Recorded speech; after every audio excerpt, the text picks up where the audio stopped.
जब तक सफलता हासिल ना हो मेहनत करते रहो।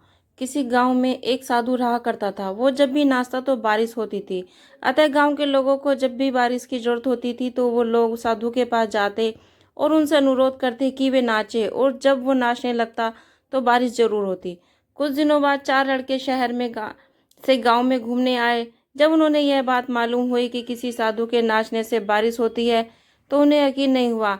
शहरी पढ़ाई लिखाई के घमंड में उन्होंने गांव वालों को चुनौती दे दी कि हम भी जब नाचेंगे तो बारिश होगी, और अगर हमारे नाचने से नहीं हुई तो साधु के नाचने से भी नहीं होगी। फिर क्या था, अगले दिन सुबह सुबह ही गांव वाले उन लड़कों को लेकर साधु की कुटिया पर पहुंचे। साधु को सारी बात बताई गई। फिर लड़कों ने नाचना शुरू किया। आधा घंटे बीता और पहला लड़का थक कर बैठ गया, पर बादल नहीं दिखे।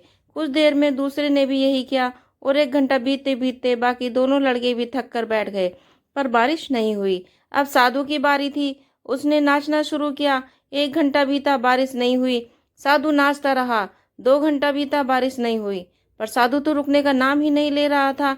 धीरे धीरे शाम ढलने लगी कि तभी बादलों की गड़गड़ाहट सुनाई दी और जोरों की बारिश होने लगी। लड़का दंग रह गए और तुरंत साधु से क्षमा मांगे और पूछा, बाबा भला ऐसा क्यों हुआ कि हमारे नाचने से बारिश नहीं हुई और आपके नाचने से हो गई? साधु ने उत्तर दिया, जब मैं नाचता हूँ तो दो बातों का ध्यान रखता हूँ। पहली बात, मैं ये सोचता हूँ कि अगर मैं नाचूंगा तो बारिश को होना ही पड़ेगा, और दूसरी ये कि मैं तब तक नाचूंगा कि जब तक बारिश ना हो जाए। फ्रेंड्स, सफलता पाने वालों में यही गुण विद्यमान होता है।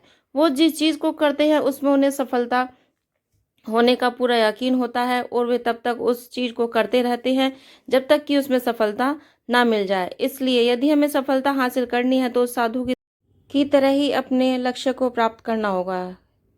Hello guys, thanks for watching. मेरी वीडियो को लाइक करना, सब्सक्राइब करना। Bye bye.